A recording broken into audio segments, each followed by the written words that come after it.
This episode of the BeanCast is brought to you by Methodify by Delvinia. Get real-world customer feedback in hours, not weeks. Schedule your demo and get a free $20 Amazon gift card.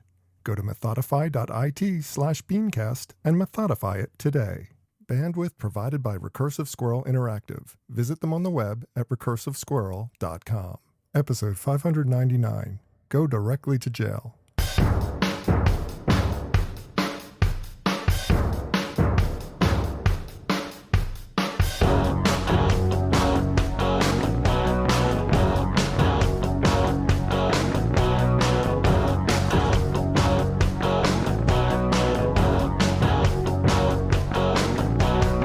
For Monday, June 29th, 2020. It's time for this week's edition of the BeanCast, a weekly discussion about the news and issues facing marketers today. I'm your host, Bob Norp.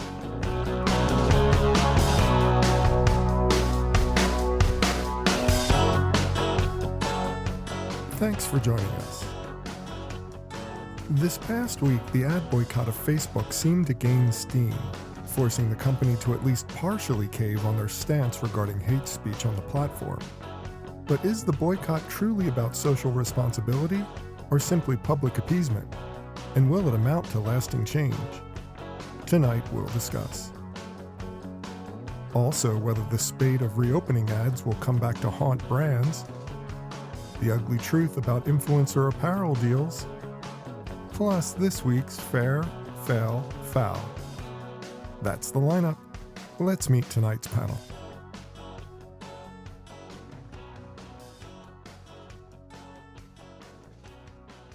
Thanks for joining us for this week's BeanCast. I'm Bob Norp, and with me on the panel for this evening, we start with the founder of C-Spot Run Productions and host of The Wendy Cooper Show, Ms. Wendy Cooper. Wendy, welcome back. Hey, Bob. Thanks. Great to be here. Now, also with us, we have the founder of the Type A Group, author, speaker, and always our ad contrarian, Mr. Bob Hoffman. Hi, Bob. Hello, Bob. How are you? It's nice to be here again. It is great to have you back. Thank you. Now, next, we have the host of Corona TV and co-founder of brand innovation consultancy, the HMS Beagle, Mr. Joseph Jaffe. Hey, Joe. Hey, this is like Monty Python, which is morning. Hey, Bob. Hey, Bob. Hey, Bob. Hey, Bob. Hey, Bob. Yes. We have to get through the introductions. Finally, he's the founder of the 6 Pixels Group, author, speaker, blogger, podcaster, and overall overachiever, Mr. Mitch Joel. Hi, Mitch. Bobby, how are you today? I'm doing well. Well, we've got a lot to talk about. In fact, it's so much that I couldn't fit it into one segment. A little over a week or so ago, the online movement Stop Hate for Profit began a call for brands to participate in an advertising boycott of Facebook. Now, as of this recording, most of the agency world is recommending that their clients participate. Over 100 brands have signed on, and Facebook is starting to show signs of cracking on the issues involved, things like slowing the spread of hate speech on their platform, things that the president says. All these items have been on the list. Bob, is this the moment that Facebook evolves, or is this just a bunch of smoke and mirrors? What's your take on the situation right now, and is this boycott a good thing, warranted, useful? Well, one question at a time. No, this is not the moment that Facebook evolves. Facebook's history is that they will do as little as they can get away with and wait until the storm blows over. They are liars and conmen and creeps who've done serious and perhaps irreparable damage to our country and to stability around the world, and they will not evolve until Zuckerberg is thrown in jail someday. Well, Bob, you should tell us how you really feel. Yeah. Don't hold back. I feel like you're just leaving stuff. Yeah. Zuckerberg is massively ill-equipped to handle the responsibilities of managing an organization with the power and influence of Facebook, or even understanding what the responsibilities are. He has zero credibility. Facebook's initial statements about any issue are always turn out to be bullshit. Truth is something that has to be squeezed out of them. And his concessions so far, as I can tell, are cosmetic and I don't think they will substantially alter Facebook's path of providing an outlet and a fraternity house for squids and weasels and ferrets. Well, you obviously have a very strong opinion about this. Yes, I do. I And- think he's still holding back, Bob. Well, let me go to the rest of the panel. Does anybody here on the panel believe that this is the moment that Facebook starts to really feel the pressure, starts to actually respond and make some changes to the platform? Or is this, as Bob says, never going to happen and it's never going to change until Zuckerberg is thrown in jail, which is admittedly an extreme position, but, you know. I'll take a stab at this. Okay. There's a couple of thoughts. One is, we are in uncharted waters here in terms of an organization having this much power in terms of a publishing platform, in terms of having so many voices, mostly being humans and individuals and not professional media outlets, speaking and sharing. I don't obviously agree with Bob. I think there are areas that I can concede to that there are problems with. But I do look at this, and whenever someone says he has to be thrown in jail, he has to be kicked out, my answer is always, well, who to replace? I mean, what are we really looking at and talking about here? And usually there isn't a reasonable answer to that because we are in these uncharted territories. But I'll give you my perspective. One is, I don't want any corporation defining free speech. I want this to come from government, from agreed upon terms and measures, and then enforced as such. I have a real big problem with a for-profit corporation deciding what should and shouldn't be held in any form of free speech. That includes newspapers? Yeah. So newspapers shouldn't make editorial judgments? If they are an unregulated monopoly, correct. Yeah, I do. So that's one thing. But I also do look at this and wonder, like it is a moment in time. And we're sitting at this moment in time where brands are busy going brand safety. And it feels to me like kind of an easy out for these brands. These are brands that are currently dealing with COVID-19 for the most part. They are making cuts. They are making budgetary cuts. They are firing people. They're changing how they work, not necessarily always in a positive way. And this seems to me to be a bit of a deflection a little bit as well. We all know that advertising is the first to go in situations like this. And I think that if these brands are truly brands that are living their purpose, then fine. I think there's something to be done there. Facebook does have a massive trust deficit, as we've heard that word time and time again. But I just want to be careful that this isn't some form of scapegoating on social media with Facebook taking the brunt of it.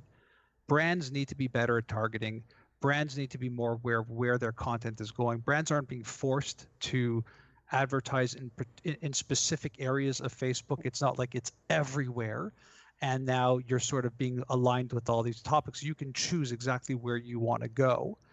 And I think there's a massive difference also between branding and those advertisers that are looking for direct response. So for me, I just look at it and go, look, anybody who knows Facebook well knows that it's hard to even know who's seeing what, that there's all these talks about personalization and targeting. And I think there are questions that should be asked back to the brands about what level of due diligence they're doing in that form to ensure that their content isn't being seen by someone they don't want it to be seen to.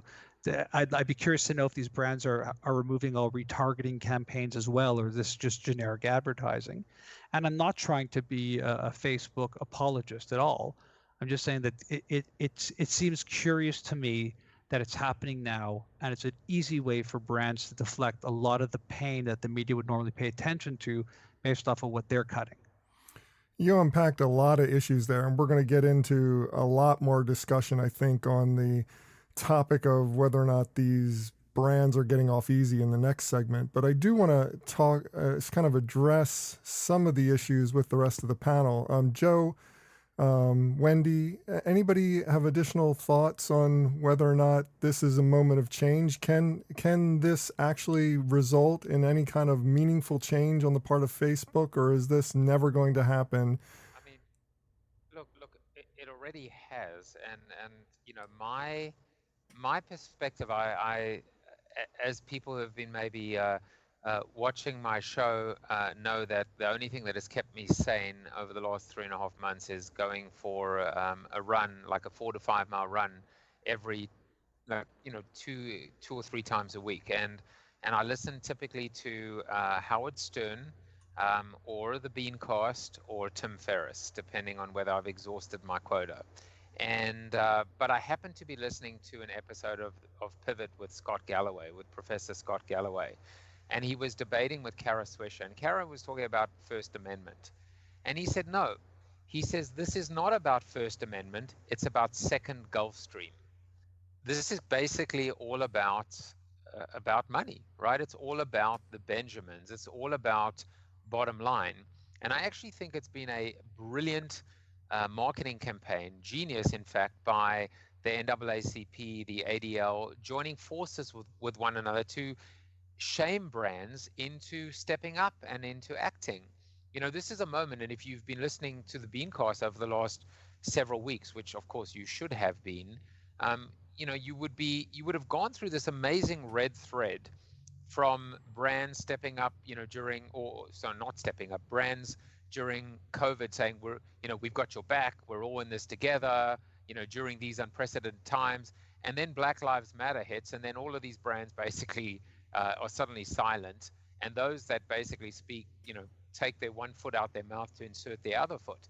And so what's happening right now is brands are reeling because they've been exposed in terms of being, the emperor has no clothes. Whatever they say or don't say is disingenuous, it's not authentic. And unlike some brands like Ben and Jerry's, for example, they seem to just go wherever or whichever, direction the wind is blowing. And so what's really happened right now is Facebook for the first time has been held with their feet to the fire. Because when the brands bail, and this movement has gathered steam very quickly. About 4 or 5 days, maybe even 3 days ago, it was North Face, and it was a few brands, and Patagonia, and there were interesting brands. There were brands that have a conscience, brands that have some kind of a soul. But in the last 2 or 3 days, we've seen Verizon, we've seen Unilever, and once everybody piles on the bandwagon, Facebook has no choice but to change their ways. So this is really not even about good conscience or about morality. This is just, for them, just business. But what about Facebook? Let's talk about Facebook. And Wendy, you can jump in on this. But I mean, the brands, that's a whole separate conversation. I mean, it's just like whether or not they're genuine about this boycott, whether or not they're making a decision that's going to last is something that needs to be unpacked. I understand that. But what about Facebook themselves? It's just like Mark Zuckerberg has shown signs of cracking. There is that speech that he gave, or that little update video that gave some insight into where his mind is. Are there cracks in the armor? Are things going to start changing? Wendy, what is your take on that? Well, I think there's two things here. I think Facebook users have to be considered, right? And I don't know about you guys, but I think there's just so much political discussions and hate and all sorts of stuff going on between the conversations going on between Facebook users, right? And I feel as though the brands are saying, hey, you have to stop that. That's the message. We're gonna, Facebook, you have to do something to stop the Facebook users, which is me, you, and everybody else, from going online and just continuing to spew hate. I mean, it's ridiculous what's out there. And even just on my personal Facebook page, I have to block people, that I once liked. So what's the responsibility of, I think that's what the hashtag Stop Hate for Profit, it really boils down to, is if consumers listen to brands, which supposedly they do, and brands are saying, we want you to love us because we believe in this, then maybe that's going to change what people are posting on Facebook. I don't think so. I don't think any of it connects to each other, to tell you the truth. It's like the brands eventually will come back because that's where the eyeballs are, that's where the money is. Facebook is making changes. If you guys opened up the PDF that was attached to one of the articles that I read, which was the civil rights, what they're doing with Facebook and the civil rights report, something, they are making a lot of changes. They are making it so brands can't specifically target or not target Blacks and gay people and LGBTQ and all of that. They are making changes. It goes through the list of changes that Facebook is making. Are they making them fast enough to make everybody happy? Of course not. That's never going to happen. But when you have the wild west of social media, which is Facebook, what Facebook is, you know, I think it's just a pile of, idiots just spewing their hate, and everybody is getting tired of it. And the brands basically say, okay, hey, we'll take a break. We're going to support, stop hate for profit, which they probably should. But I really, truly believe that they'll be back. For sure, they'll be back. Okay, here's the problem with all this, as I see it. Racists buy cars, racists buy toothpaste, racists buy products, and brands know that. And even if they take a pause, they're going to come back. Mm-hmm. They're going to come back and advertise to these people in some way, shape, or form because they buy products. Well, because they already do. They already advertise to them. Right. Now, I'm not supporting the hate speech, but I'm just being practical here. How much of an ad blockout is enough to force lasting change? I mean, I've listened to everybody's thoughts here. And I'm not siding with Bob's throw him in prison metaphor, but Bob, I mean, it's just like I'm kind of with you in terms of my skepticism about any lasting change being afforded by this blackout, by this boycott. It seems like it's more about opportunism on the part mainly of agencies and brand managers to just say, hey, we've got. To look we're cool. participating. We're doing the right thing, Yeah, and we're also going to do it in a time where we were going to slash budgets and fire people and stop advertising anyways. How convenient. Please. It's the brands, the advertising and marketing industries are pathetic. We could have at any time demanded that Facebook face up to the mature responsibilities that publishers are expected to uphold, but our industry has no ethical leadership and no integrity. Instead, for years, we have hidden behind Facebook's skirts and let them take the hits for the horrible practices that we have enabled and we have supported with our money. And this is not a free speech issue. Nobody is denying anyone their right to speak. What we are denying is their right to have a platform to spew their hatred, which is not guaranteed by anyone. But Bob, they is not Facebook. They is the greater population. What I'm saying is if Facebook has to make the call to clean it up, I don't necessarily believe, based off of history and what their profit motives are, that I would want them to be the arbitrators of what is free speech and what isn't. That's all I'm saying. Nobody wants them to be the arbiters of what is permitted and what is not permitted, but they have a responsibility as publishers, just as the New York Times has a responsibility, just as the Wall Street Journal has a responsibility, not to publish lies. So why does Facebook still feel empowered to continue doing this? I mean, it's obviously because we won't stand up to them. And that's stood up to them 7-8 years ago and said, stop this bullshit, it wouldn't be happening. But there's no guts in the advertising industry, and we support all of this. It's our money that is supporting this. But okay, so which is the bigger thing to take care of? Is it on the responsibility on the ad industry to stop funding this, or is it the responsibility of the users to stop participating on the platform? Because it's just like the ad industry is only going where we are going. And if we're going to this platform, it's our fault that the advertisers are going to be there. Look, I'll be honest with you. A couple weeks ago, or several weeks ago, actually, and this is what prompted me to listen to that podcast with Professor Galloway. This was at the time when Zuckerberg had refused to act, and he'd actually called up Donald Trump and had a conversation with him, and I think on the same podcast they called Zuckerberg the world's most highest paid customer service representative, and I thought to myself, would I boycott Facebook? Would I suspend my account? Could I withdraw? And I couldn't. And I thought to myself, I don't know what I would do just work-wise in terms of my reach, in terms of my show, in terms of, the ability to just withdraw. So it's almost like this as a user, as a business user, it's a drug that is bad for you and you just can't let go of it. But I think what we should also do is take a step back here for a moment and look at Facebook and look at Google and look at Twitter, and quite frankly look at CNN.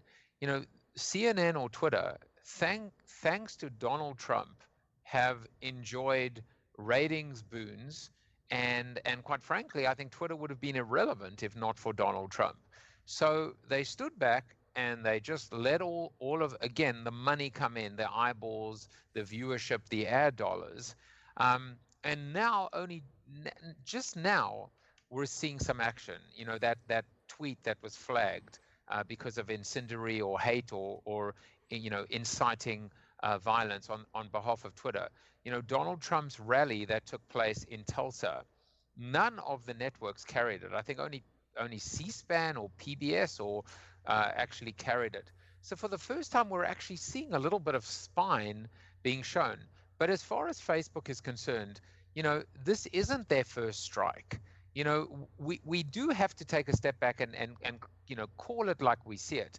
Twitter, is almost like, I hate to love you and I love to hate you, and I'm trying to let go of you, but I keep coming back to you. It's almost like an abusive spouse or an abused spouse. But with, one of the articles that you sent, Bob, I looked at it and I was like, you know what? This is not Facebook's first infringement. There was Cambridge Analytica, there were the inflated video metrics, and the fact that they've just done absolutely nothing.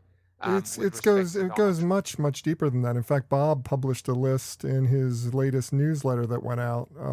I was reading through it, and it had like a massive list of the breaches of ethics. I mean, there's a massive list of wrongdoings on the part of this company. So I totally agree with you on that. Well, we have a lot more. We have a lot more to discuss. We're going to roll this into the next segment, but we do got to take a quick break for our sponsor.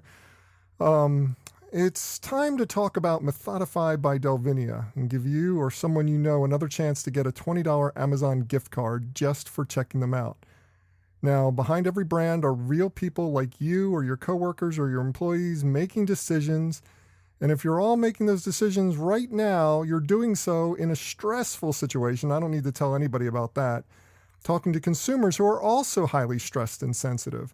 You say one wrong thing in your advertising and you could unleash a social media firestorm against your brand, which is where our sponsor Methodify by Delvinia can help, because Methodify collects real feedback from your actual customers on concepts or creative before you release it into the world, and the whole process will take you only hours, not days. Now, Methodify gives insight professionals and senior marketing people the information they need to better power decisions that will protect their brands and themselves. Methodify has been used to test digital creative throughout this pandemic, providing all kinds of interesting insights and information about ad messaging to make sure that it wasn't tone deaf. It was invaluable for their clients, and Methodify can do the same for you. Actual customer feedback is always a game changer, because right now brands that wait and see are going to wind up making costly mistakes. Now, connect with your customers, build relationships, build trust, build fans, do it all, but test everything. And Methodify can help you get started today. Now, to find out more about Methodify and to get a demo set up, just Methodify it. Literally, go to methodify.it/BeanCast. That's methodify.it/BeanCast. And as a way of saying thanks, every BeanCast listener who signs up and completes a demo will receive a $20 Amazon gift card just for your time. Don't keep this to yourself. Tell everybody you know about it. Get them on your list. Make sure you check them out. Again, that address is methodify.it/BeanCast, and we thank them very much for their support of our program. Well, Joe, where are the cracks in this boycott strategy? Because one of the things that I noticed about the brands, like the early brands, I think someone said they were thinking brands. They were brands with purpose and social consciousness, and had always took stands that aligned with the purpose behind the boycott. But the later brands talked a lot about, well, we're going to pause our advertising for a month, or we're going off of all social media. And it seemed like it was really convenient. And I'm wondering how much of this is what Mitch was saying early on, is just about convenience and about opportunity and about appeasement of a public that's enraged right now. Look, it might be a little bit of everything. And so I would say yes to all of that. I do think that this is now inextricably tied to Black Lives Matter and to this awakening, this collective consciousness of people stepping up and demonstrating the power of their voices, their collective voices. And I think you've got a bit of a smorgasbord, right? You've got some that are pausing for 1 month, and some that are pausing for 2, and some that have already committed to the rest of 2020. I think the ones that are committing to the rest of 2020 might actually be closer to what Mitch is talking about, which is this idea of conveniently, jumping on the bandwagon, or not the bandwagon, of riding the coattails of the fact that there are going to be and have been significant media cutbacks. But the fact is, are there cracks? I don't know. I mean, I think the reality is, and I've always said this, that there are two types of brands, like there are two types of people. There are leaders and there are followers. And the ratio is about 1% and 99. And so you've got a lot of, lemmings, laggards, followers, FOMO lovers, whatever you want to call them from a brand standpoint. Nobody wants to be found out. Nobody wants to be exposed. And that's why you can almost sense this groundswell in this particular case. And it's a good thing. It's a good thing that brands are the ones that have to actually step up and force Zuckerberg to maybe put a hold on that down payment of that second or third or fourth Gulf Stream. But the reality is, and I'll just say this, it's not really the brands at all. It's us. It's citizens. It's people. It's human beings. It's the fact that at the end of the day, this is the new consumerism, and the new consumerism is powerful, and it is demonstrating its ability to change the world. I think it's also important, though, to recognize that if you really dig in deep, and this is early days of this, recording this on June 28th, that even when you speak to the real pundits, this isn't going to make a dent in this multi-billion-dollar advertising machine. Facebook's been challenged for many years and continues to be, to even attract more generic brand advertisers like this. Right. They feel like they need them in the pool because that creates a higher sense of validation. But the vast majority of advertisers aren't that, and it is things that are more directed towards downloads and apps and joining lists and stuff like that. And DTC. And if you think and DTC, and if you think for a second that this impacts anything other than PR and maybe more attention to it, that's fine.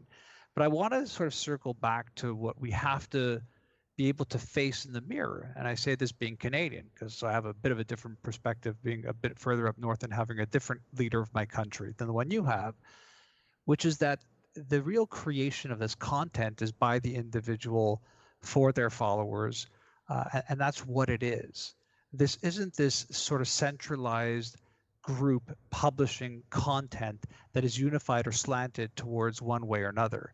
I spend a lot of time on Facebook, happily, in private groups and with a very select group of quote unquote friends that makes the experience really enjoyable and actually quite superfluous. And you can manage it in that way if you so desire it to be. Now, I'm not saying that this doesn't create brand safety problems. I'm not at all saying that. But I am saying that you can understand that Facebook isn't one thing. It's actually now billions of little things. And if brands want to play in this space, they have to understand the dangers of playing in a space where every consumer's space is a voice, and that voice may not be aligned with your brand values. See, It may not be around your purpose. this is the problem. This is the core of the problem that I'm experiencing when I'm looking at the news stories, because the brands are being given this mantra, this halo of being part of a boycott, when really what they're concerned of is brand safety and being associated with this type of conversation. And, the two can't be conflated because there's very different motivations here about this. The brands, if they weren't being called out, many of them would be happy to have their ads appearing in racist content as long as it wasn't associated with that racist content and it was just marketing to those individuals. So the brands are agnostic about this issue as a whole, or at least some of the brands. Can't lump everything together. So there's two different forces at work here. One is this force of whether or not the brand is safe, and the other one is, are we trying to affect change on the platform? And, I don't think that the concern is whether or not I'm seeing racist stuff on the platform. The concern is, are brands helping Facebook to profit off of that? And that is the real concern. And if the brand's advertisements, which is programmatic basically, are popping up next to some hate speech or whatever that somebody is posting. And, but can you back up and just say, what if the brands never come back? Let's just say these mega brands, they don't come back. What's going to happen to Facebook? Absolutely nothing is going to happen to Facebook, because there's millions of little tiny brands that are out there gobbling up this, pay-per-click advertising. The truth is also that the truth also is that these brands weren't there in the beginning or weren't there for the growth phase. They showed up conveniently when the market size was enough for them to justify it against what was more traditional ad spends or TV, radio, print, etc. And I look at it and I'm trying not to sort of make it sound like Facebook is good and what's on there is fine. They have a severe problem. They have a truth problem. They have a news problem. They have a trust deficit problem, no doubt.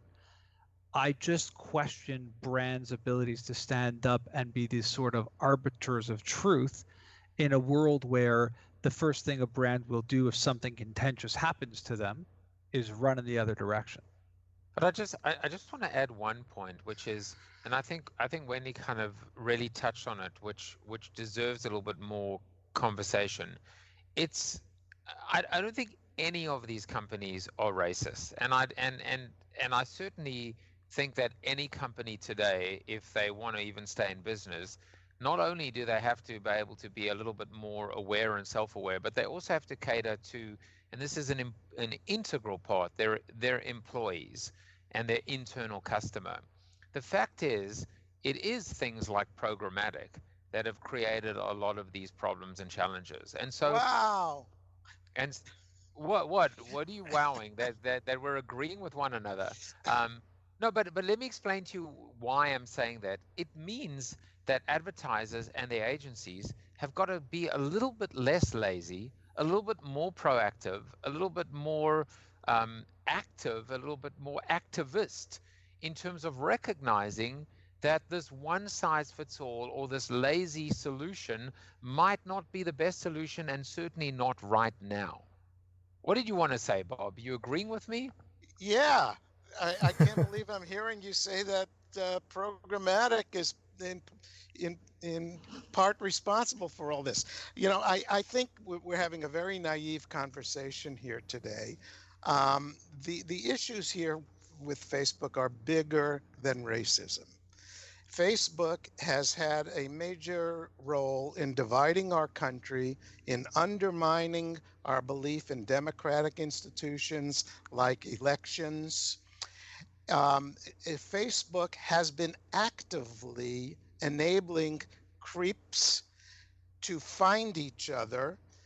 It used to be hard for these creeps to know where they are. Now Facebook directs you to your creepy friends where you can get together. And yeah, it's creep. And there was a statement by Facebook employees a few weeks ago in which they found that in all these awful groups that exist on Facebook, it was the Facebook algorithm that brought 60% of the joiners of these groups to the groups. So Facebook is actively, it's not just a bulletin board. They are actively putting people together into groups that have been dividing our country and undermining our belief in democratic institutions. And they've done this for years, and we have ignored it, we have supported it, and we have enabled it. And it's time for the advertising industry and the leaders of the so-called leaders, to wake up to what they're doing, because historians are going to look back on this period and say, what the hell were these people thinking? And you think it's fine for then brands to play in traditional spaces that are definitely known to be left or right as well, thus cutting out 50% of their potential market, also being in cycles where the news is ridiculous. Like I'm trying to understand where you're setting the bar. What you're basically I'm sounding setting like to the me, bar. Bob, is any chance that a brand has to advertise, don't do it, because the content that surrounds it might be either on borderline contentious to all the way being offensive. That is exactly not what I'm saying. Sounds like it. What I'm saying is that Facebook is dangerous, and that Facebook should not be supported by the advertising industry if we really believe what we say. Twitter's okay. Google's okay. Twitter's a little better. Google's a little better. Let's do How one is thing Google at a better? time. How's Let's do Google one. better? You can search for racist content and it's literally right in your face directly. How is any of that better? Because Google is not actively Sure it is. YouTube is. Of course it is. Google is. How is it Google not? Because Google doesn't send me emails telling me I should join groups. No, but Google, if you do any form of search, will then personalize it against your keywords and preferences and your profile across multiple Google platforms to give you exactly that. In fact, more strategically and better than Facebook can. And I am not excusing Google from this. But that's my point. So where's a brand to go? If you have 5 billion people there, where do you want a brand to go? You know, for me, I think the big answer to this question goes back to who's really responsible, and it's not the brands, and it's not Facebook. It's the people who are you and I using the platform and taking a stand and making these decisions for ourselves and casting out people that we don't want to have saying what we don't agree with. I mean, this is what democracy is about. It's about actively standing up for your rights. And I know that sounds like pie in the sky and Mr. Smith goes to Washington, but that's the only way this is going to make any kind of change here. That's what I'm saying, Bob, is don't blame Facebook, regulate it. That's my point, is we're looking at Zuckerberg, throw him in jail, do all this, regulate it, but then regulate it across all channels and then see what the platform is and then see how you like your freedom. I exactly agree with regulating them. Oh, there you go. Now the two of you are in agreement. So what if I disagree with both? I didn't mean regulate them. I'm just kidding. I want to just add one additional point or a different perspective, which is I remember when, like, early on, everyone was talking about paid, earned, and owned media. And then I came up with what I called non-media, which is, why do we have to define everything in terms of media terms? And non-media is, back in the good old days when we could actually meet and have a beer, and whether we called it word of mouth or we just called it human beings talking. And the fact is, when we actually think about this, about Facebook and about Twitter, they're not magazines, they're not newspapers, they're not television channels. They really weren't or shouldn't have been created for advertising purposes. Correct. They were about connection. They were about, as I often described it, Twitter still is the world's greatest customer service platform. And quite frankly, during times of crises, almost one of the best ways to be able to get the word quickly out. and help people during really, really bad times. And the fact is, these platforms, whatever you want to call them, have grown up, and now it's time to evolve. And now it's time to be able to look at the entire an introspection, a cathartic introspection, and say, we are not media channels. We're something else, and we're maybe bigger than all of that, and we need to act differently and act accordingly. And now that we've seen the incredible destructive and constructive power of these platforms, they've got to be able to change the business model and their revenue streams to accommodate it. And I'm sorry to tell you that advertising is not and never will be a solution to that. Never. But the challenge to all this is twofold. One is, who do you think can lead an organization of this type? And then two is, yes, Joe, yes, Bob, yes, other Bob, yes, Wendy, but give me solutions. Don't just tell me what you don't like. Don't just tell me how bad it's been for democracy. Tell me, if you can, in ways in which we can move this forward. And to me, the only answer I can circle around here is there needs to be somebody that says, this is freedom of speech, this is not. Act accordingly to any entity that has any engine of publishing. Otherwise, all we do is talk about this in circles. There's never any solutions. It is very hard to fix a community with billions of people chattering to one another. No, I'll give you two solutions. Right now, I'll give you two solutions. Solution one, if you are of a certain stature in terms of influence, in terms of public profile or visibility, you should be subject to certain, not regulation, but at least certain auditing or certain accountability. You know, with all due respect, if you've got 3 followers on Twitter, or you know, 5 friends on Facebook, I don't care what you have to say. I mean, I do care what you have to say, but it's really probably not going to be destructive enough to tell people basically, hey, you might not want to, you shouldn't wear masks during a global pandemic. Or, I mean, these things are pretty important, significant. I don't know. Do we know if the person who created Pizzagate had a massive following? I'd question that. Listen, I think this stuff scales really quickly.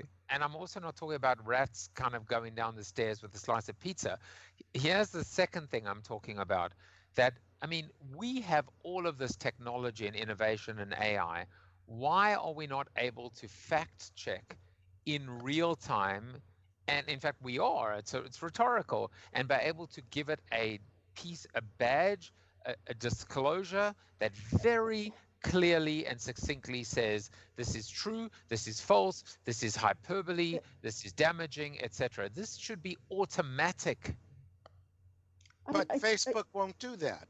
You see, if they were to take 1.5% of their revenue, which is $1 billion, okay, their revenue is about $70 billion. If they were to take just 1.5% of their revenue and hire 20,000 people, fact checkers and monitors at $100,000 each, they could wipe out so much of this nonsense, but they won't do it. Instead, they have AI gimmicks that are doing a terrible job of trying to weed out. I think they did do it. Those people wound up having PTSD and had to leave for mental duress.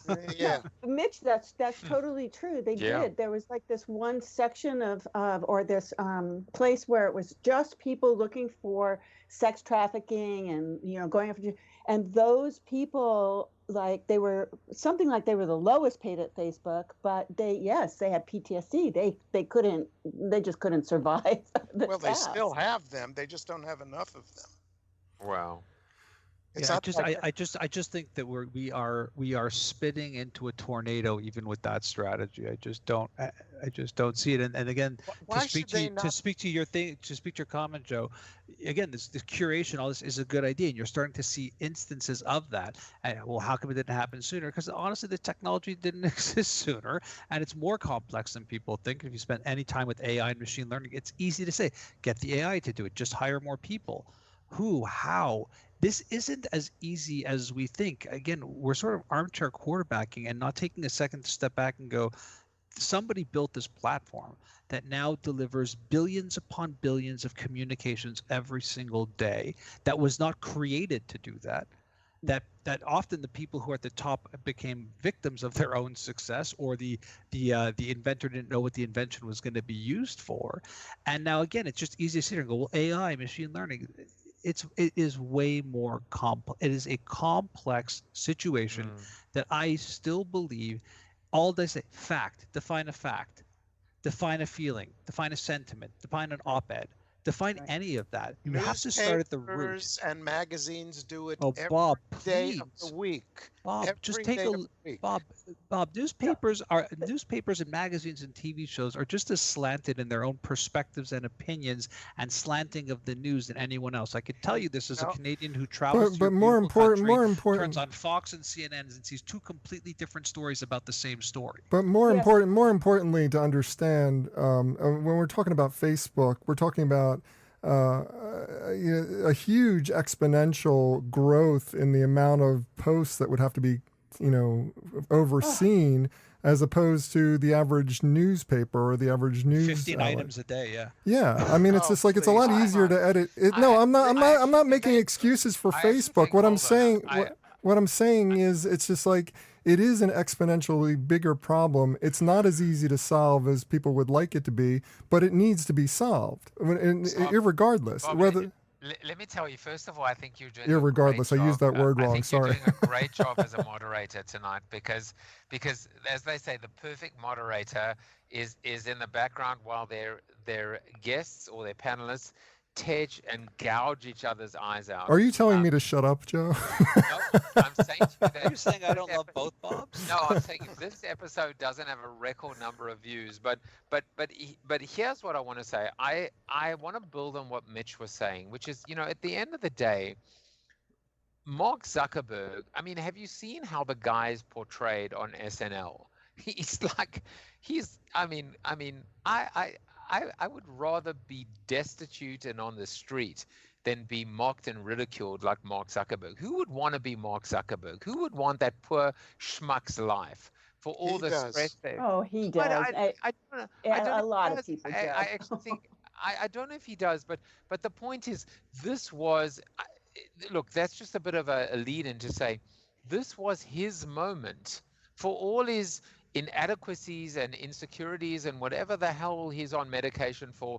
This was his opportunity to stand up and lead and set an example and set the tone, and he hasn't done that. And that might be because he doesn't have the ability, because quite frankly, I don't know how old he is, but he's probably young enough to be my younger brother or son or something. I'm not that old, but he's young, he's inexperienced, he's green, he has a lot of power, he doesn't quite know what he's doing, and he should have better advisors around him to have helped him make the right decision. I think you're giving him way too much credit. They all quit. They all quit his board last year. He doesn't want to hear from sensible people. And I think that you're giving him too much credit. I would recommend that people, including listeners and people on this panel, read Facebook, The Inside Story by Stephen Levy. I think it'll give you a different perspective. Joe, I just got to say, I completely disagree. This is a young person who built a company, who brought in a ton of people who were more adult-like and who were excellent executives. Some of those people have gone on to even do more incredible things in the business world. Again, I'm not being a Facebook apologist here, but I think Mitch? You're saying he's green. But where's the No. I'm not saying he's. Please, you don't build a business like that being a green kid who has no idea what he's doing. Hold on a second. I'm not. Be reasonable. I am. Give the guy credit, and I give him a lot of credit, and I think he's unbelievable and amazing, and he's just awesome. I'm talking about at this particular moment. I don't think any of us went there. What? You 180'd a little there, Joe, but go on. I'm saying in context of building a great business and a company, and for what Facebook has done. And we've never seen in the history of the world a media property with this number of connections and etc. But I'm not talking about that. I'm talking about this moment in the world when we look at Cambridge Analytica, when we look at an entire election that may have been swayed because of Facebook and not because of what they did, but maybe what they didn't do, what people did on that platform. Or maybe the people just used it the way it was created for. Mitch, No, I'm no, talking about no. It leadership. was infiltrated by foreign governments. Come on, this isn't just. But they were using little it in people. the way. But Oh, Bob, they were Jesus. using it the way it was created for. They didn't hack it. They didn't steal people's information. Of course They they didn't- hacked it. What do you Oh, mean they please. didn't hack it? They were in the core coding of Facebook, and they were able to manipulate that coding and data to provide. No, they just used targeting that any idiot could use to direct messaging they to didn't. whatever They side they started- wanted to. They started phony organizations with phony addresses, phony organizations that, But in the which strict- they lured. That's in not the a good strictest Facebook. sense, in the Based strictest on sense of, in the algorithm. strictest sense of definition, that's not hacking. That's just Exactly. using the that's platform just- the way it was intended to be used, Correct. only subverting that platform to your own purposes. Exactly. And I think they were really good about that. Well, this conversation's been great, but we do have a couple more stories which we have no time to cover, but I'm going to try anyway.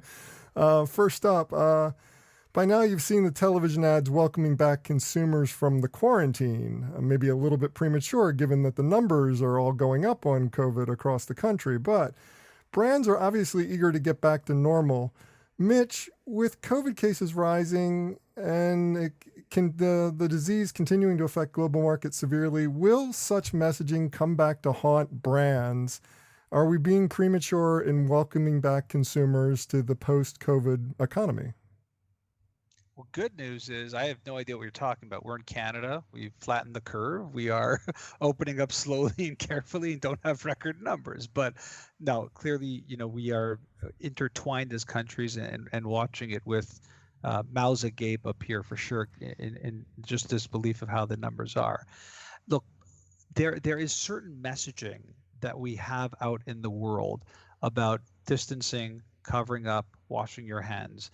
It might be political in some parts of your world. Up here, it's just sort of science and medical things that we do to avoid spreading. Oh, just rub it in, you Canadian. Just rub it in. But here's the thing. Interesting piece of data that I saw the other day that Abercrombie and Fitch for April of this year were at 95% of where they were last year. And so I think that there is a reality that businesses do need to move forward. I think all of us would agree that we need certain engines of the economy to open up, balanced with the reality of the problems that we're in. And so when you are in this sort of world, ads equal hope, and hope equals a sense of normalcy.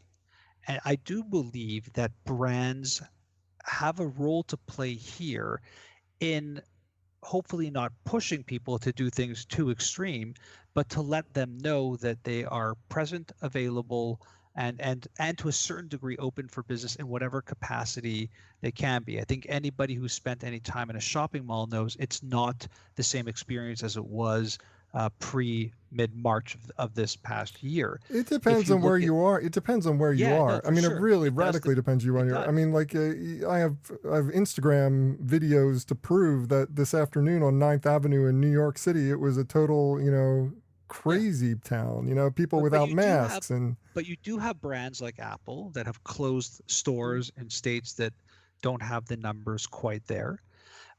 We have to sort of be able to look at this from the perspective of science and not politics. But the truth is, we are all still right now in a haze. We're also very worried about ourselves and our families and our lives and our jobs and what's going on. And so I believe when it comes to this idea of brands jumping the gun or opening up too soon or being criticized, like will they be on the wrong side of history? I actually think because of this haze and because of this worry, we're not going to remember. And I think more often than not, even if they misstep, we're not going to hold it against them. That's my general sentiment for this. With that, I think brands need to decide what they actually stand for. And this ties into the past conversation about Facebook also. Like, are they living their purpose? And so brands are here to sort of demonstrate how great they are and what they're doing. My thing would be then put a sticker on Bubba Wallace's car. Do something that really sort of shows you're present, you're here, and you're understanding the pain that people are feeling or the sickness that people are dealing with. So my overall comment would be, I don't think brands need to worry that much because my guess is people aren't paying that much attention.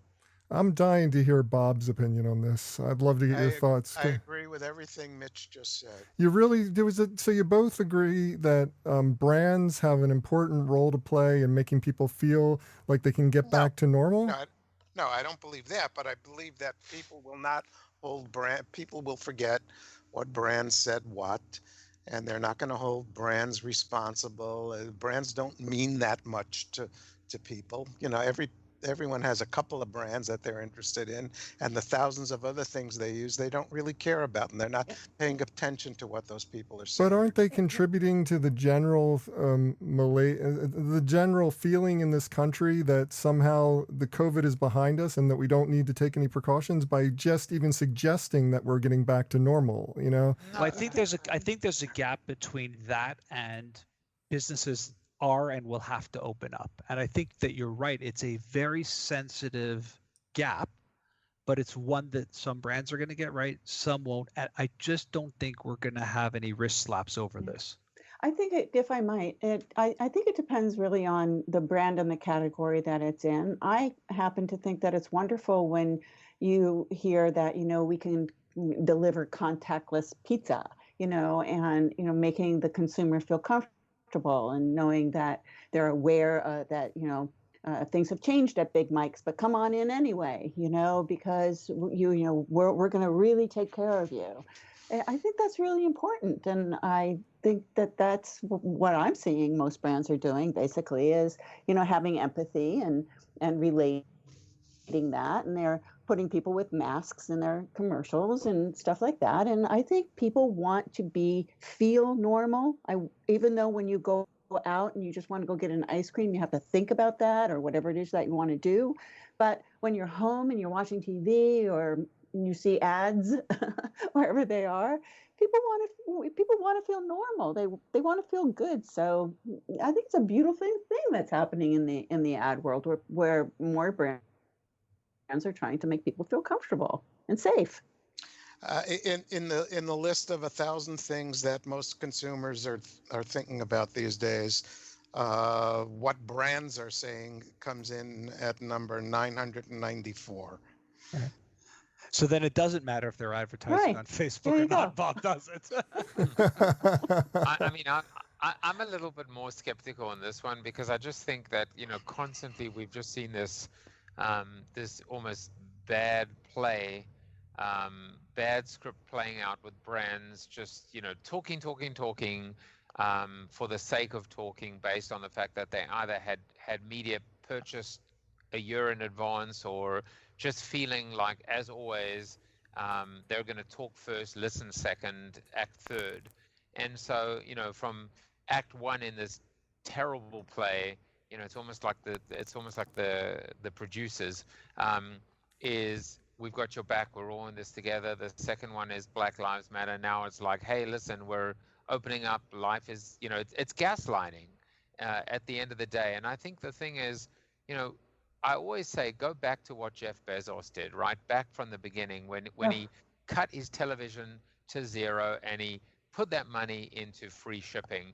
Surely you have enough customers, you have a list, you have the ability just to talk to them and tell them what the hell's going on. Joe, you should know better than to bring up. You should know better than bring up Amazon when Wendy's on the program. Yeah, really, don't, because you are really talking out of your what right now about all of that stuff, and we cannot go there. She has some bad experiences with Amazon. Just not true. We've covered it. The other thing is, look, we have to understand what is advertising. Advertising is an engine that brands use to pay for an audience's attention.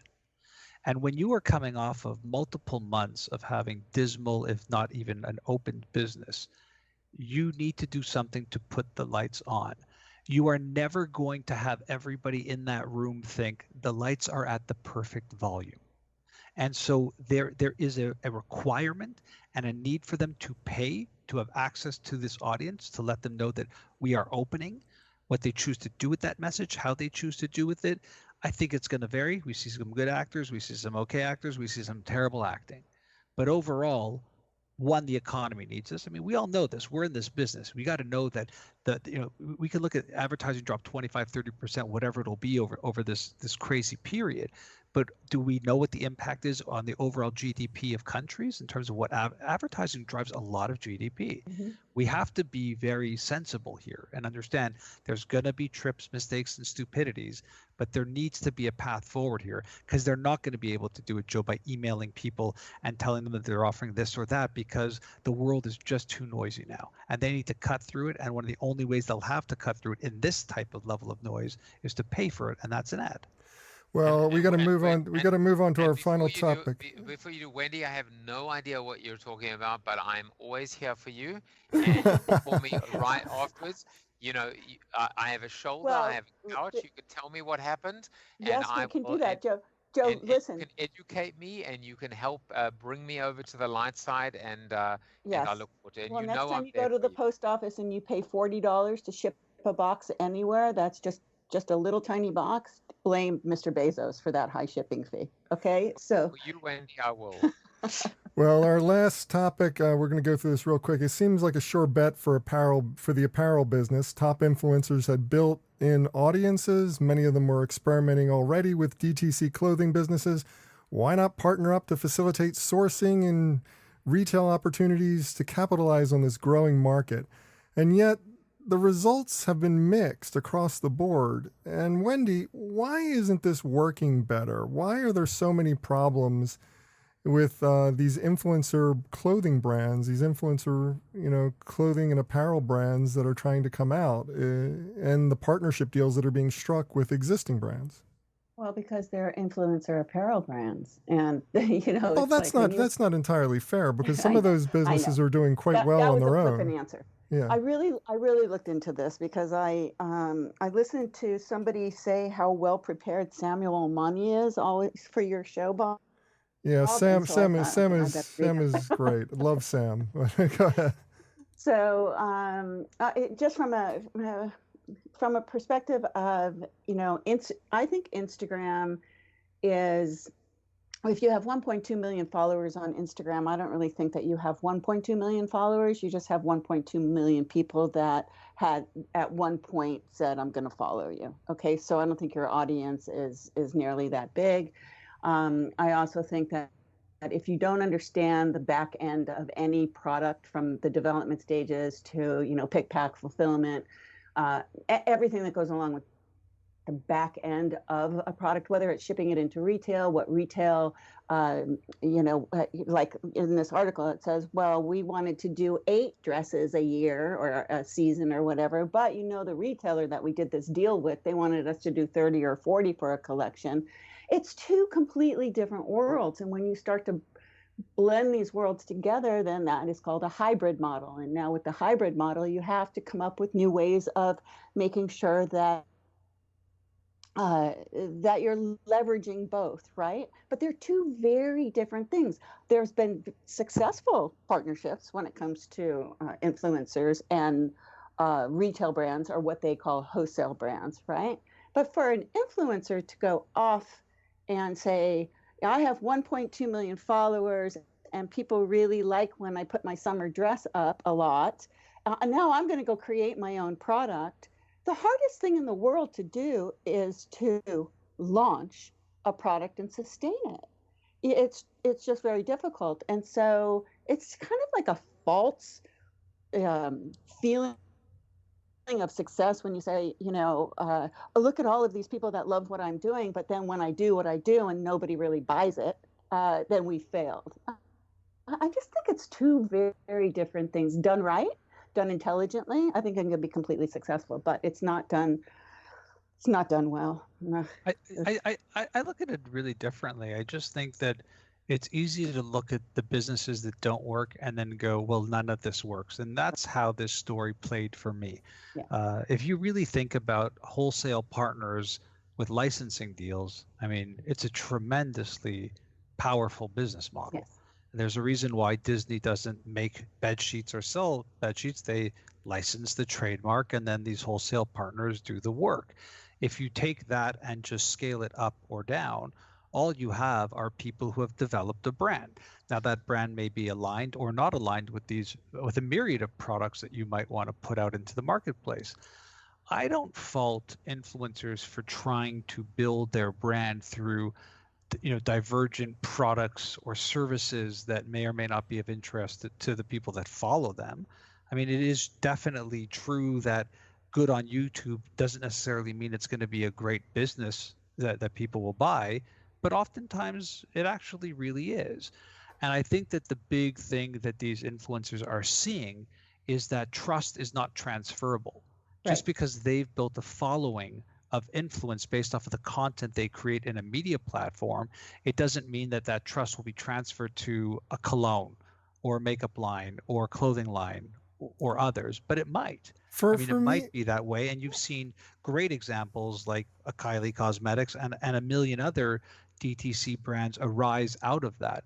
I happen to be an investor in a fund that's backed by CAA, where they are definitely leveraging talent to put new products and services into the marketplace. And they've been extremely successful with that. It's a very, very strong, solid model that's been around forever.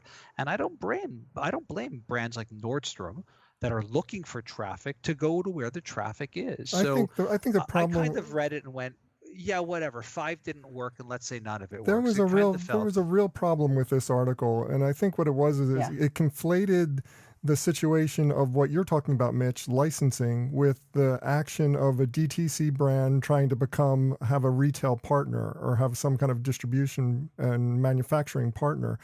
It seemed to me the bigger problem that was being addressed in this article was that DTC brands do have a tough time going into this mass market retail environment because DTC brands are built to solve a specific problem in most cases, and they have a small footprint, intentionally so, because they're out there solving that small problem. Now, I mean, you can say that catalogers and websites, they're kind of getting into DTC as well, but that's not exactly the truth. I mean, DTC brands do one thing well, and when you try to scale up into the mass retail, mass market environment, you lose control and you lose everything that made that DTC brand special. And I think that's what was being chronicled in this article. Well, also DTC tends to be sort of cutting out the middleman model, right? It's like you buy this piece of luggage that's cool and has a brand you may or may not have heard of, but it's cool. But the reason you're going to get this quality for this low price is because it's not going through retail Right. or going through these other channels. Right. And then when they assign some level of celebrity or influencer to it, it's just someone else saying, hey, try this product, which also, by the way, fits into the anti-big brand model. I mean, that's the other part of this too, is you look at somebody who's trying to do 6 or 7 dresses and then, manufactures it up with a bigger wholesale partner, and they're so shocked that the wholesale partner would like to go big and heavy. That's what wholesale partners do. That's exactly what they're for. Right. And that's what I was saying is they're kind of two very different worlds, and to marry them together, you have to come up with a special hybrid model in order to make that work. It's always the goal in my past. It's always been the goal for direct response or direct to consumer products. The genesis of that is that they couldn't get into retail and they couldn't get in front of people, and so they created these commercials that they ran late at night, and they introduced it through cheap media, inexpensive media or whatever, and blah blah blah. We all know what happened there. But the goal had always was to get on the shelf at Bed Bath and Beyond, get on the shelf at Target, right? And so if we run enough media and we prove that we have an audience and we have a customer, then the buyers at Target and Bed Bath and Beyond are going to see us and they're going to put us in the stores. That was really the method of how we got into the retail store. We would call it drive to retail as opposed to drive to consumer. It was a hybrid. It was both. How much media are you running? The buyers would want to know. There was a whole formula there. So to look at Instagram and influencers with 1.2 million followers, let's say, or 700,000 followers, I don't really care. That's really not enough to make it really work in a retail model. There just has to be more substance there, and it's a little hard to explain, but anyway. No, you did a great job explaining it. I think it was well said. Well, it's time for this week's Fair, Fail, Foul. But before we get to that segment of the show, I do want to take this quick opportunity to thank my guests again and allow them to each do a shameless plug, starting with Wendy Cooper. You can find her at wendywithaniCooper.com. Tell us what's going on in your world, Wendy. What would you like to promote? Did I get your website right as well? Yeah, everything's at wendycooper.com. or cspotrun.com, letter C, spotrun.com. I'm pretty much focused on doing creative for the voice space, doing sonic branding and stuff like that. Something I've always done over the years. I just took the visual out, and now we do it for flash briefings and things like that. And I have my Wendy Cooper, the Wendy Cooper Show is conversations with remarkable people, just like Bob Norp. And I think I've had Joe years ago on my show, different show, and Mitch also. And that is everywhere you get your podcasts. And that's an interview format. But I also do have my Speaking of Age Daily, which is a flash briefing, and it's also a podcast. And it is just delivered fresh every single day, except for Saturday and Sunday. And it's kind of just my thoughts and my little quirkiness on all things kind of being 65 years old and anything that comes to my mind. So you can find that on Spotify, Apple, and on Amazon Flash Briefings. That's great. And Wendy's show is a blast to be on, so I'm sure it's a blast to listen to. I mean, I'm kind of biased, but it's really worth it. It's worth your time. Thank you. Next up, Bob Hoffman. You can find him at typeagroup.com. Bob, do you have anything that you want to promote? What do you want to tell us about? Bob, are you there still? Are you muted? Can you hear me now? I can hear you now. There you go. Okay, my latest book is called Advertising for Skeptics. It's available at Amazon. Good. Where you can get free shipping. Yes. Now, Joseph Jaffe, you can find him at Jaffe Juice. It's jaffejuice.tv, right? Is that the new address that we want to promote? You also have the hmsbeagle.com. Tell us what's going on in your world. What do you want to promote? Are you still confirming the plug, or have you made the plug? I'm not sure. JaffeJuiceTV.tv is the home of Corona TV, which will soon become something else. No, I'm actually taking a break. I'm taking a break on Thursday. It is my son Jack Jaffe's bar mitzvah, which we are doing on Zoom. We're not traveling to Israel. We're not going to Greece. We're not doing anything. But my plug would be to my beautiful 13-year-old son who has stood up in the face of adversity. Yes, we all have a lot of issues going on, a lot of challenges, but for a 13-year-old to be able to mature in front of my eyes, to become a man, and hopefully it won't rain on Thursday. So yeah, the only plug that I have is we look at our children and they set the tone and they inspire us and they remind us why we do what we do, and they inspire us to be better. Congratulations. Thank you. Yeah, congratulations. Thank you, guys. And last but not least, Mitch Joel. You can find him at 6pixels.com. That's the home of his blog and his podcasts and all the other things that he does. Tell us what's going on in your world, Mitch. What would you like to promote? Yeah, inspired by the conversation, I would say check out the book, Facebook, The Inside Story by Stephen Levy. He's great author, had 3 years of access to Zuckerberg and Sandberg and the rest of the crew, and holds no punches. And I think it was it crystallized a lot of things for me in my thinking. And then I was really taken by the documentary on Netflix called The 13th, about the 13th Amendment. And if you're at all interested or confused by the things that are happening with Black Lives Matter, people of color, I would really recommend watching this documentary. I watched it and was really humbled by my lack of knowledge and understanding, and recognizing that the world that I sort of live in and enjoy is tremendously by privilege and not all by hard work and blood, sweat, and tears. So please check out The 13th on Netflix. It's an awesome documentary. Great recommendations. As for me, for more information about me or the show, visit thebeancast.com. There you can find a complete show archive. You can find out how to consult with me. And of course, you can find out how to advertise on this program. So check it all out at thebeancast.com. And now it is time for this week's Fair, Fail, Foul, a rundown of the best and worst of advertising, marketing, and public relations from the last week. First up, Joe, I'm going to go with the fair being TikTok users successfully pulling off a cart abandonment stunt against Trump's e-commerce operation. Now, as we know with e-commerce operations, when you leave an abandoned cart, it automatically triggers lots of ad spend to that individual. So the downside is these TikTok users got spammed to death with lots of ads all over the place. But the good side is they successfully staged a protest of their own using the economy and the metrics of programmatic advertising against itself.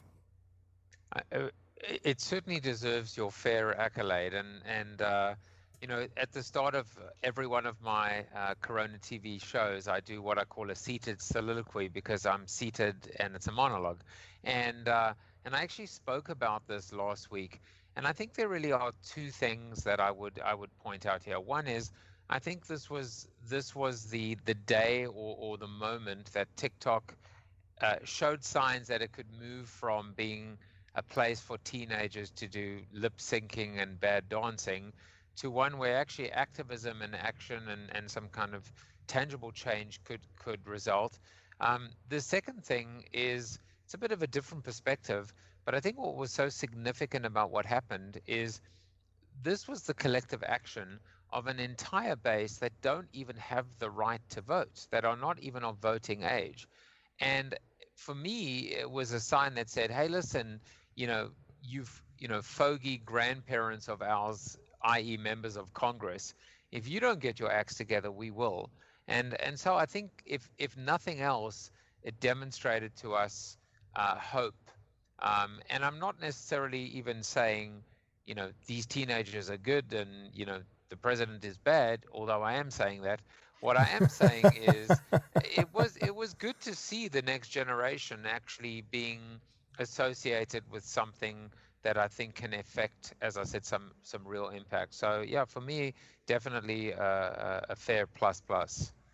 And Bob, can I say something about this real quick? Sure.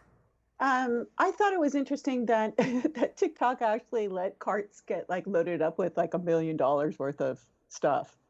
I mean, it was wasn't that a red flag to anybody? Well, I think it shows off the weaknesses of programmatic advertising as much as it shows off the weakness of any particular political candidate. So, I mean, for everybody, everything about it was what? Well, let's move on to the fail. The fail for this week goes to Clean Air EXP for falsely advertising that their air purifiers would kill coronavirus, Bob. And they roped in the hosts of an Arizona Trump rally, who then went on a video and started talking proudly about the fact that they had this virus-killing air purifier in their church facility that would keep everybody safe, which they quickly had to take the video down. And of course, the brand who had made these claims tried to pound it off on everybody else, saying, well, we didn't actually say that, but they did, and they sold a purifier to them. So they deservedly get the fail for this week. There are idiots in the world, and there's no getting around it. Absolutely. Now, the foul for this week goes to McDonald's. McDonald's claim of creating more black millionaires than any other company was immediately challenged by black franchisees, Wendy,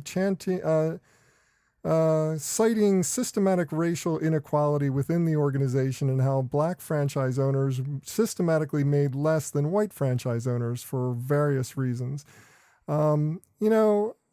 Kudos to McDonald's for their outreach into the community, but as it's often shown, when you try to take credit for something, you really ought to know what you're getting yourself into.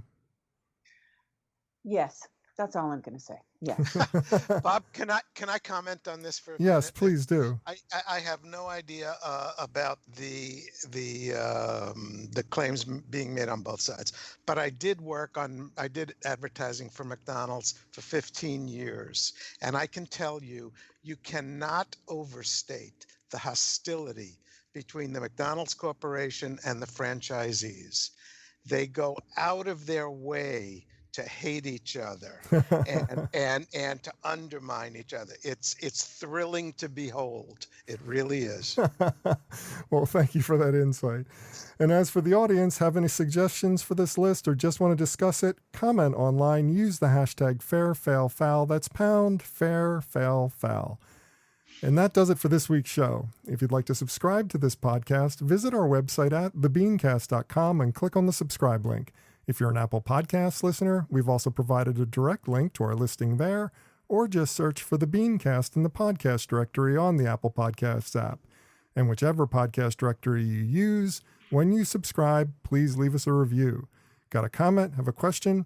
We'd love to hear from you. Just send your emails to beancast@gmail.com. Opening theme was performed by Joe Seibel. Closing theme by C-Jax. Thanks for listening. I'm Bob Norp. We'll be back again in 2 weeks after the 4th of July holiday with our 600th episode. Hope you'll join us then.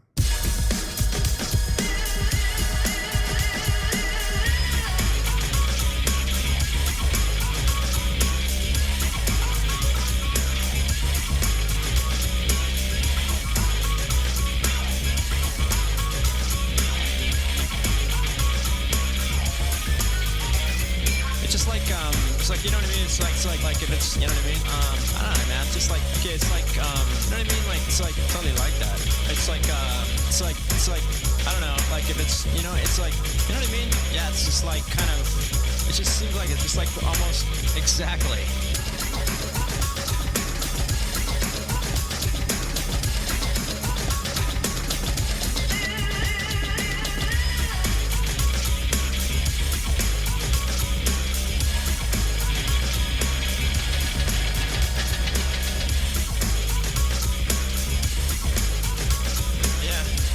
It's like exactly. Yeah.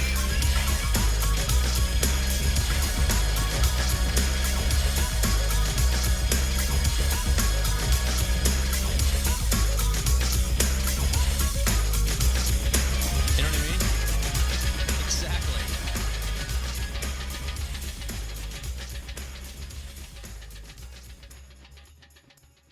Cool beans.